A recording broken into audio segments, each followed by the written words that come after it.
안녕하십니까. 암 환자의 근감소증 및 골다공증 관리 강의를 맡은 강원대학교 병원 가정의학과의 임인혁입니다.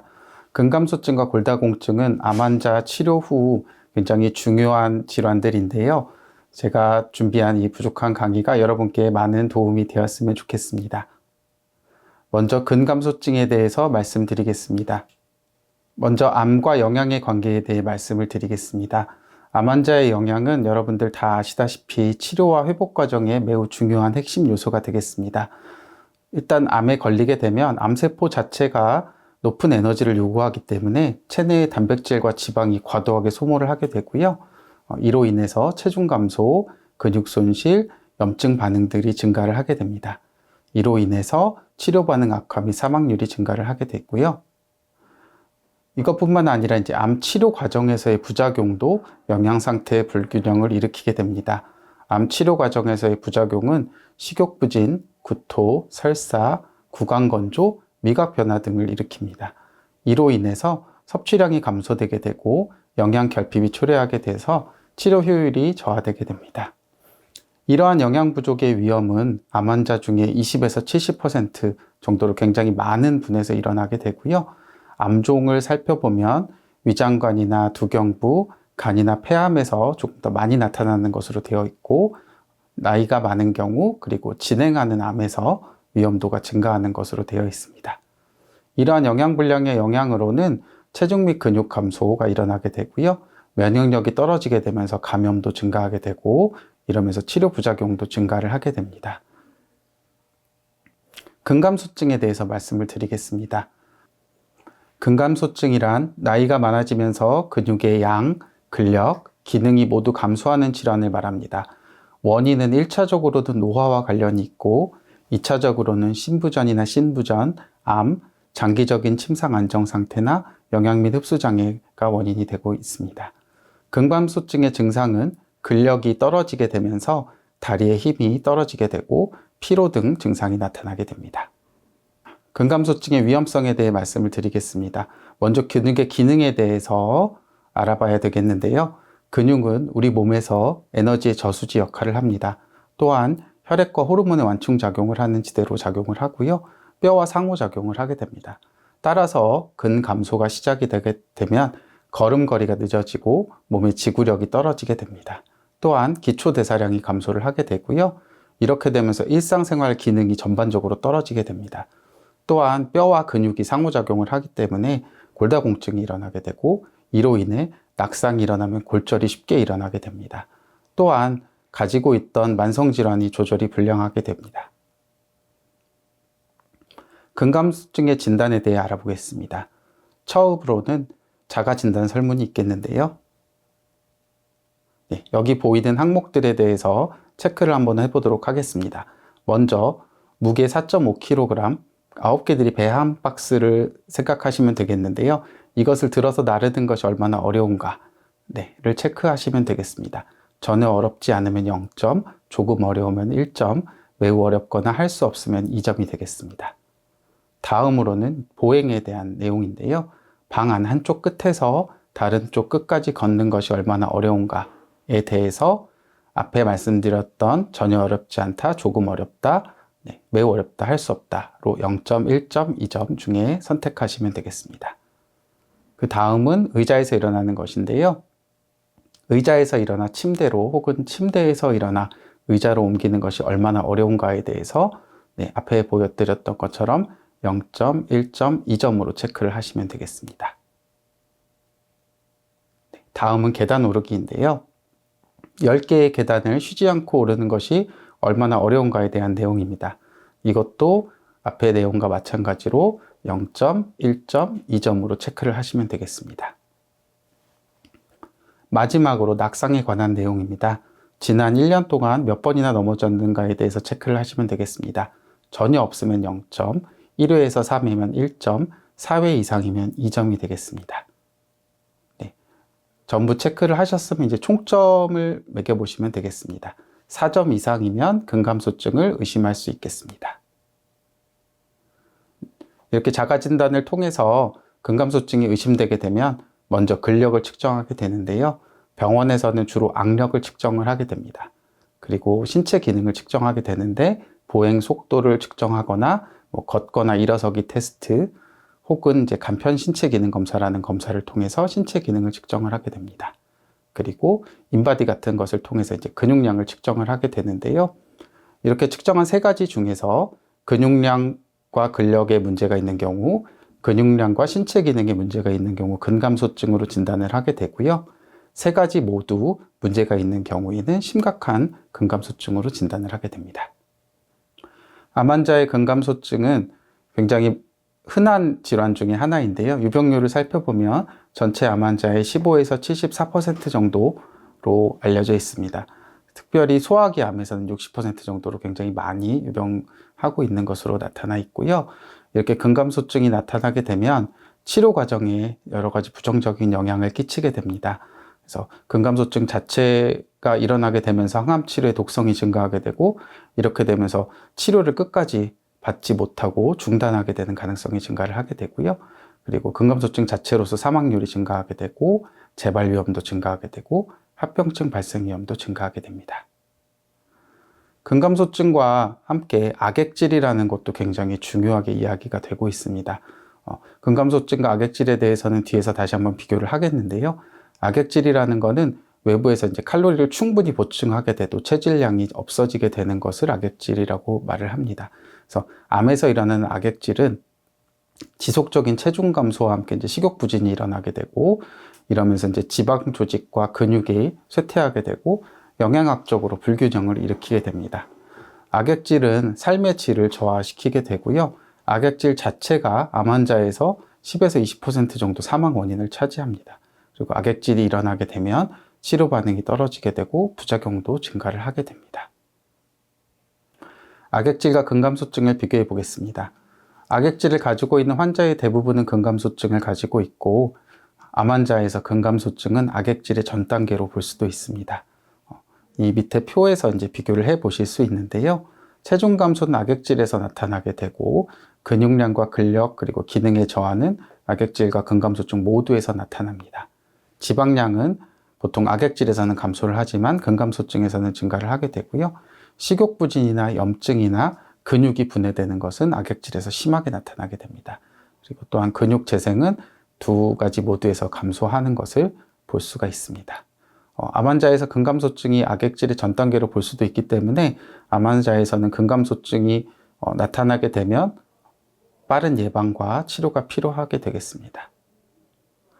이러한 근감소증을 예방하기 위해서 중요한 두 가지는 운동과 단백질 섭취가 되겠습니다. 운동은 유산소와 근력 운동을 병행하는 것이 좋고요. 유산소 운동은 매일매일 30분 이상 시행하는 것이 좋고 근력 운동은 일주일에 2번 이상 시행을 하는 것이 좋습니다. 단백질 섭취는 몸무게 기준 kg당 1에서 1.2g의 단백질을 섭취하는 것이 중요합니다. 그래서 60kg 기준으로는 60g에서 72g 단백질로만 섭취하는 것이 중요하고요. 이 중에서 이제 단백질을 섭취할 때 우리 몸에서 아미노산이라는 것으로 분해돼서 섭취가 되는데 근육을 만드는 데 필요한 류신이라는 아미노산은 체내 생성이 되지 않기 때문에 반드시 음식으로 섭취를 해야 됩니다. 그래서 이러한 류신을 많이 포함하고 있는 음식으로는 계란, 우유, 바나나, 견과류 등이 있겠습니다. 악액질은 치료를 할 수 있는 특별한 방법이 없다는 것이 문제가 되겠습니다. 그래서 악액질이 발생하기 이전에 예방하는 것이 가장 중요하고요. 악액질이 나타나게 되면 비약물 요법으로는 저지방 고열량 음식을 자주 섭취하는 것이 좋은데 지방이 많은 음식은 소화가 잘 되지 않기 때문입니다. 그리고 균형 잡힌 식이 섭취를 하는 것이 중요하고 자극적인 음식을 피하고 편하고 즐거운 환경에서 식사를 하는 것이 매우 중요합니다. 그리고 악액질에서 약물요법으로 스테로이드나 메게스테롤 같은 것을 사용하기도 합니다. 근감소증이 나타난 환자분들께서 가장 많이 물어보는 것이 암 환자들은 어떻게 먹어야 하는가? 운동에 대해서는 사실 어떻게 보면 좀 간단할 수 있는데요. 식사에 대해서 굉장히 많은 것을 여쭤보십니다. 근데 사실 정해진 정답은 없고 좋은 영양 상태를 유지하기 위해서 잘 먹는 것이 가장 중요합니다. 그래서 환자의 식욕에만 의존하기보다는 주변 사람들의 적극적인 지지와 협조가 굉장히 중요하고요. 규칙적으로 조금씩 자주 드시는 것이 중요합니다. 그리고 앞에서 말씀드린 단백질 섭취를 매 끼니마다 단백질을 섭취하는 것이 좋고요. 고기 같은 것이 좀 소화가 안 되시는 분들은 계란이나 두부나 콩이나 치즈 같은 것들로 대체를 할 수 있겠습니다. 그리고 다양한 반찬을 섭취하면서 미각을 자극하는 것이 좋고요. 다양한 과일 섭취하는 것을 추천드립니다. 그리고 하루에 한 컵 이상 우유나 유제품을 섭취하는 것을 추천드리고요. 우유가 유당불내증 같은 것으로 이제 섭취가 어려우신 분들은 요구르트나 두유나 치즈 같은 걸로 대체도 가능합니다. 그리고 양념과 조미료는 적당하게만 사용하고 지나치게 맵거나 짜지 않도록 조리하는 것이 좋습니다. 그래서 권장식품 피해야 할 식품에 대해서도 간단하게 정리를 해보았습니다. 권장하는 식품으로는 이제 통곡류라든지 단백질, 그리고 다양한 채소, 과일, 유제품, 지방 중에서는 건강한 지방들이 권장되고 있고요. 피해야 할 식품으로는 가공육 같은 경우는 이제 발암물질 생성 가능하기 때문에 가공육 피해야 되고, 그리고 고지방 고열량 음식, 과도한 설탕이 들어있는 음식, 패스트푸드 이런 것들 좀 피하셔야 되고요. 알코올도 될 수 있으면 술은 드시지 않는 것이 좋고, 네, 짜게 절여진 음식들 피하시는 것이 좋겠습니다. 네, 근감소증에 대해서 말씀드렸고요. 다음으로는 암 환자의 골다공증에 대해서 말씀을 드리겠습니다. 골다공증은 여러분들 다 아시다시피 뼈가 약해져서 부러지기 쉬운 상태로 되는 것, 그러니까 뼈에 구멍이 숭숭 난다, 뭐 이렇게 말씀을 하시죠. 네, 그것을 이제 골다공증이라고 이야기를 하고요. 위험 요인으로는 폐경이 빨리 오는 경우, 그다음에 흡연과 음주를 하시는 경우, 체중이 조금 나가시는 경우, 칼슘을 조금 드시는 경우, 운동이 부족한 경우를 들 수가 있겠습니다. 그 외에 뭐 류마티스 질환이라든지 갑상선 질환, 뭐 신부전, 위장관 수술, 뭐 흡수장애 같은 경우도 골다공증의 위험 요인이 될 수가 있고요. 그리고 스테로이드나 항경련제, 항암제 같은 것을 사용하는 경우 위험 요인이 될 수가 있습니다. 골다공증이 무서운 것은 증상이 없다는 것이기 때문인데요. 그래서 골다공증을 그래서 이제 소리 없는 도둑이라고도 이야기를 합니다. 그래서 증상이 전혀 없다가 일상적인 활동 중에 갑자기 쉽게 골절이 발생하기 때문이고요. 그리고 한번 골절이 발생을 하게 되면 연속적으로 골절이 발생한다는 점이 위험하게 되겠습니다. 그리고 노인에서 대퇴골 골절이 발생할 경우에 1년 내 사망률이 20에서 30%로 굉장히 높습니다. 그래서 노년기 골다공증은 암만큼이나 위험하다고 하고요. 그리고 골절이 발생하고 나서 치료하면 이미 늦기 때문에 골절이 발생하기 전에 예방이 가장 중요하겠습니다. 암 환자의 골다공증에 대해서 말씀을 드리겠습니다. 암 자체의 문제도 있고 암 치료의 결과로 인해서 골다공증의 위험이 증가하게 되는데요. 밑에 몇 가지 예를 좀 들어보겠습니다. 위암의 경우 위절제술로 인해서 흡수가 조금 저하되기 때문에 이제 골다공증 위험이 올라가고, 유방암의 경우에는 아로마타제라는 억제제라는 약을 복용하기 때문에 호르몬의 영향으로 이제 골다공증의 문제가 생깁니다. 그리고 신장암에서는 신기능이 감소되는 것, 간암에서는 간경변증이나 간이식의 부작용, 그리고 난소암에서는 수술 후 이제 난소 기능이 떨어지는 것 때문에 골다공증이 자주 발생을 하게 되고요. 그 외 모든 암종에서도 앞에서 말씀드렸던 그 근감소증과 비슷하게 이제 체중 감소로 인해서 뼈와 근육이 연결되어 있다고 아까 말씀을 드렸는데, 그래서 이제 골다공증이 좀 많이 일어나게 되고, 그리고 스테로이드를 사용하게 되면 골다공증의 위험도가 올라가게 됩니다. 그래서 정리를 해보면 암 환자에서는 고위험 약제를 많이 사용하게 되고, 저체중의 위험이 굉장히 올라가게 되고, 이제 잘 못 드시는 경우도 있고, 흡수장애 이제 그런 빈도가 높기 때문에 골다공증 위험도가 많이 올라가게 됩니다. 따라서 암 환자에서는 적극적으로 골밀도를 검사하는 것이 필요하다고 하겠습니다. 이러한 골다공증 위험도를 체크할 수 있는 방법이 있는데요. 대한골대사학회 홈페이지라는 곳에 들어가시면 골다공증 위험도 체크라는 탭이 있습니다. 거기서 이제 체크를 해보실 수가 있는데요.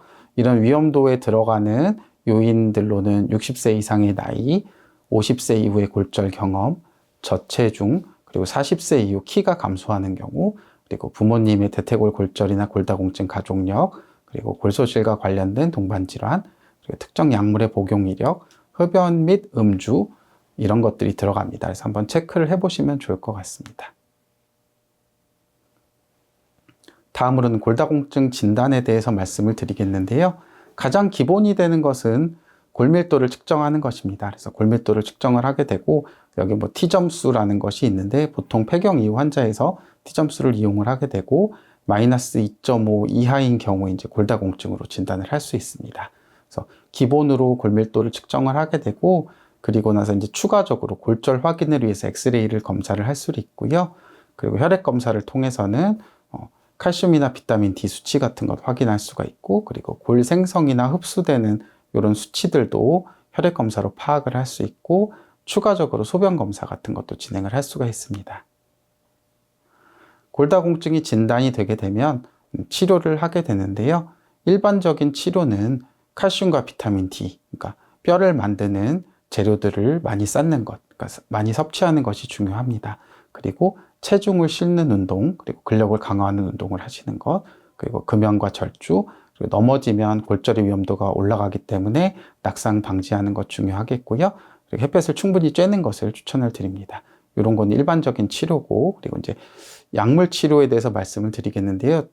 최근 굉장히 다양한 뭐 입으로 먹는 약도 있고 주사도 있고 뭐 이런 것들이 있습니다. 주사도 뭐 한 달에 한 번 맞는 주사, 뭐 3개월에 한 번 맞는 주사, 6개월에 한 번 맞는 주사, 1년에 한 번 맞는 주사까지 굉장히 다양한 주사제가 있는데요.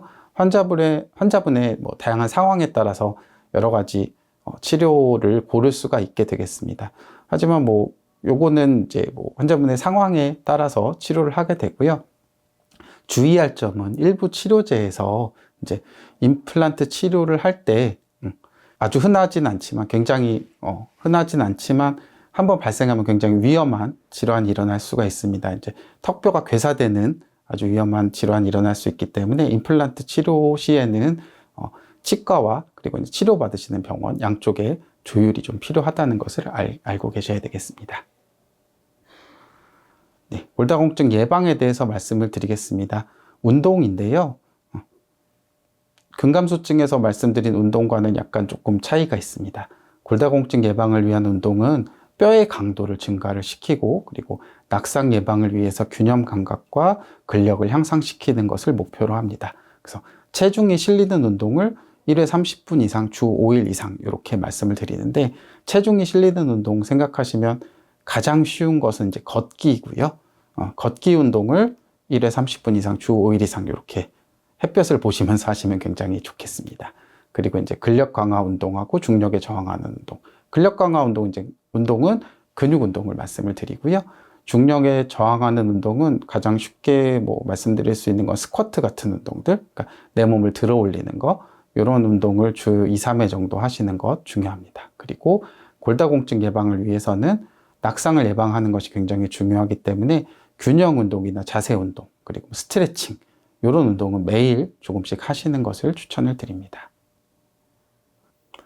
골다공증 예방을 위한 영양 관리에 대해서 말씀을 드리겠습니다. 칼슘과 비타민 D가 풍부한 음식을 드시는 것이 중요한데요. 칼슘과 비타민 D는 뼈를 만드는 재료이기 때문에 풍부한 음식을 많이 드시는 것이 좋습니다.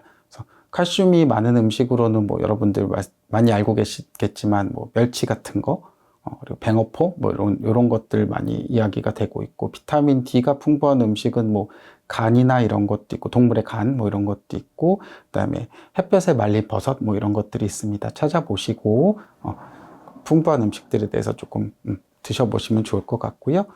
근감소증에서 말씀드렸다시피 단백질도 굉장히 중요합니다. 단백질을 섭취하는 거 굉장히 중요하고 싱겁게 먹는 것도 굉장히 중요한데요. 짠 음식을 많이 드시게 되면 나트륨 때문에 칼슘 섭취에 문제가 생기기 때문에 싱겁게 드시는 것을 추천을 드립니다. 그리고 탄산음료를 많이 드시게 되면 탄산음료에 들어있는 인 성분 때문에 또 칼슘의 섭취에 문제가 생기기 때문에 흡수에 문제가 생기기 때문에 탄산음료의 섭취를 줄이는 것을 추천을 드리고, 그리고 술은 될 수 있으면 자제하시고 커피는 하루에 한두 잔만 드시는 것을 추천드리겠습니다. 네, 이상으로 골다공증과 근감소증에 대해서 말씀드렸는데요. 제가 말씀드린 요 내용들이 여러분들의 암 치유 여정에 많은 도움이 되셨으면 좋겠습니다. 제가 준비한 내용은 여기까지고요. 경청해 주셔서 감사합니다. 이후 Q&A 세션에서 많은 질문 부탁드리겠습니다. 감사합니다.